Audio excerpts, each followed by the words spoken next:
Hello दोस्तों, तो कैसे हैं आप सभी। आई होप आप लोग अच्छे होंगे।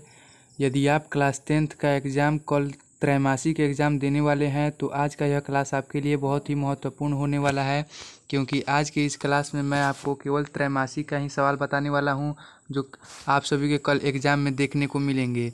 तो चलिए आप सभी का आज का यह हम लोग क्लास शुरू करते हैं। लेकिन आगे बढ़ने से पहले आपसे एक रिक्वेस्ट है, यदि आप हमारे चैनल पर नए हैं तो हमारे चैनल को लाइक करें और इस वीडियो को सब्सक्राइब करें और अपने दोस्तों तक ज़रूर शेयर करें। चलिए आप सभी का पहला प्रश्न है, यदि दो संख्याओं का गुणनफल 32 है और उनका एलसीएम 8 है तो उनका एचसीएफ क्या होगा। आप सभी का इसका करेक्ट आंसर होगा option number A. Option number A आप सभी का करेक्ट आंसर होगा 4।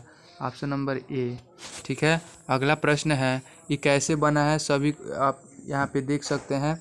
जैसे हम लोग लिखेंगे एचसीएफ बराबर एलसीएम को नीचे और जो भी दिया है 32, 8 से कटेगा, 8 चौके 32, यहाँ पे 8 से 32 कट जाएगा 4 बार में। तो आप सभी का correct answer option number A होगा 4। अगला प्रश्न है, निम्नलिखित में से कौन सी संख्या एक अपरिमेय संख्या है।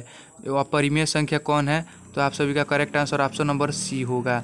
क्यों सी होगा, तो यहाँ पे हम लोग देखेंगे ऑप्शन नंबर सी क्यों ही होगा। तो आप सभी देखेंगे हल 4 और 9 और 16 का वर्गमूल 2 और 3 और 4 होता है जो परिमेय संख्या है, जबकि 7 का पूरा वर्गमूल नहीं निकलता है, इसीलिए 7 क्या है, अपरिमेय संख्या। अगला प्रश्न है, द्विघात बहुपद x² प्लस 7x प्लस 10 का शून्यक का योगफल कितना होगा। तो कितना होगा योगफल, आप सभी का correct answer option number B होगा -7। अगला प्रश्न है, आप सब यहाँ पे देख सकते हैं कैसे ऑप्शन नंबर बी होगा, यहाँ पे आप सभी देख सकते हैं।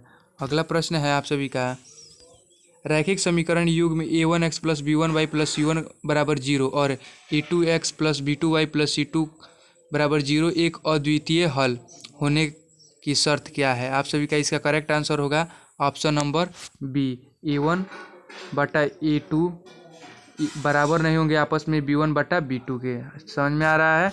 अगला प्रश्न है, एक द्विघात समीकरण ax² plus bx plus c is equal to 0 के वास्तविक और समान हो तो विविक्तकर का मान क्या होगा। विविक्तकर का मान क्या होगा, ऑप्शन नंबर आप सभी का सी होगा, d बराबर 0।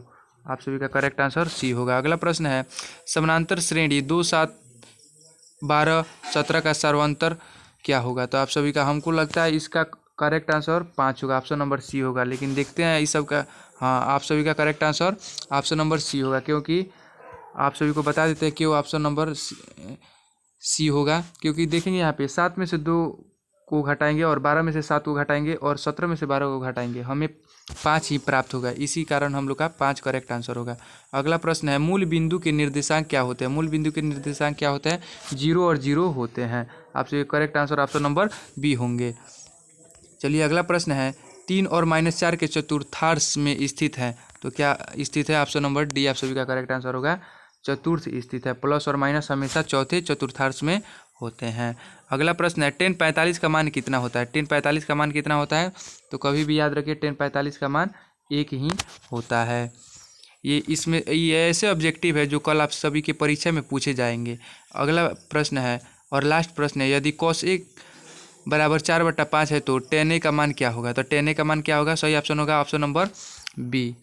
हम लोग देखेंगे ऑप्शन नंबर बी क्यों, ऑप्शन नंबर बी ही करेक्ट आंसर क्यों होगा, क्योंकि आधार 4 और कर्ण 5 दिया है तो पाइथागोरस से लंब 3 और tan आपका 3/4 होगा। इसी के साथ हम लोग के महत्वपूर्ण प्रश्न यहीं पे समाप्त होते हैं। फिर अगले वीडियो में मैं और भी महत्वपूर्ण प्रश्न लेके आ रहा हूँ। तब तक आप हमारे चैनल से जुड़े रहें, कुछ ही मिनटों में आप सभी के पास और भी महत्वपूर्ण प्रश्न पहुँचने वाले हैं। धन्यवाद। और इस चैनल को लाइक, सब्सक्राइब